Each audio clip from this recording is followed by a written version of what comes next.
Evet. Assalomu alaykum hurmatli bugungi uchrashuvda qatnashchilari. Muhtaram Prezidentimiz 2024-17-iyuldagi kengaytirilgan yig'ilishida uychi tajribasiga asosan mana bugun Azdarxon tuman hokimiyatida uchrashib turibmiz. Uchrashuvimizdan asosiy maqsad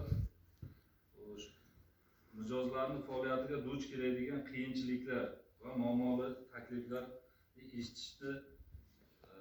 eshitish va takliflarga eshitishga biz bankirlar tayyormiz. Hamda hozirda tajribalardan kelib chiqib qo'shimcha ravishda ish o'rinlari yaratish tadbirkorlar tomonidan amalga oshirilib kelmoqda.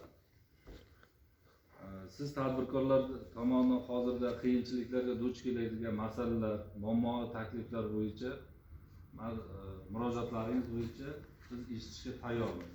Kimdan qanaqa takliflar bo'lsa, murojaatlar bo'layotgan bo'lsa, bemalol taklif va takliflaringizni berishlaringiz mumkin.